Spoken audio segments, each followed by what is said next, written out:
Last night you lived an entire other life.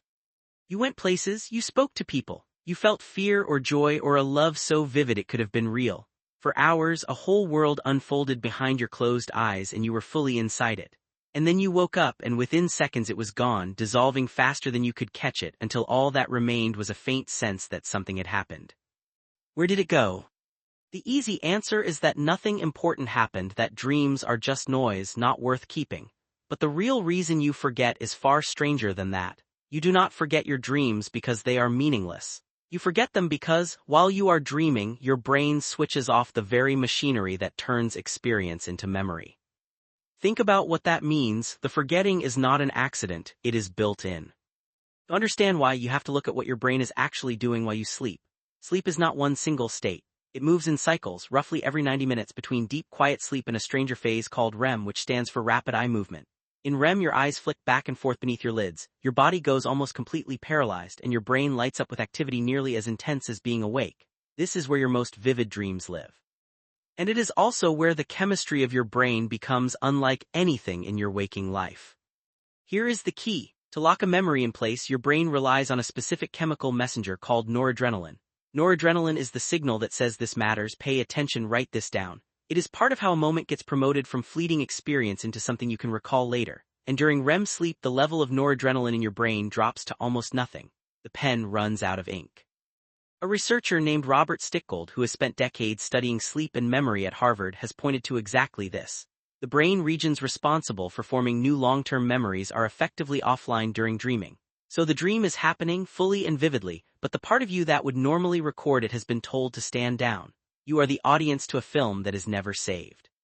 So why would your brain do this on purpose?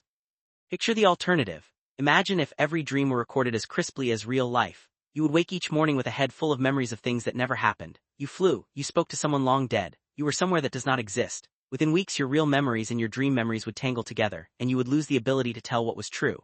A brain that remembered its dreams perfectly would slowly lose its grip on reality itself. Forgetting, in this light, is not a flaw. It is how your brain protects the border between what happened and what did not. But that raises a harder question. If dreaming is just noise to be discarded, why do it at all? This is where the picture deepens, because dreams are not random. While noradrenaline goes quiet, another process is running with great purpose. During sleep, your brain is replaying the day. It takes the fragments of what happened to you, the conversations, the problems, the emotions, and it shuffles them, tests them, connects them to older memories. A neuroscientist named Matthew Walker, who wrote extensively on the science of sleep, describes REM as a kind of overnight therapy, a state where the brain processes emotional experiences and strips the sharp sting from painful ones. The dream is the side effect you happen to see while this sorting takes place. So you are not meant to remember the dream, you are meant to keep what the dream was for. The emotional lesson stays, the strange story it was wrapped in is thrown away. Does that change how you think about a forgotten dream?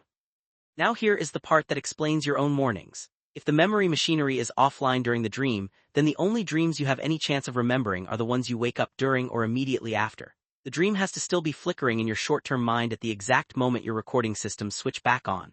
Wake up in the middle of a vivid REM dream, and you might catch a few seconds of it before it fades. Sleep straight through to your alarm long after the dream ended, and there is simply nothing left to grab. This is why the people who remember dreams most often are light sleepers or people who wake repeatedly in the night. They are not dreaming more, they are just catching themselves mid-film. And it is why the dream vanishes so fast once you open your eyes. Those first 30 seconds of waking are a race.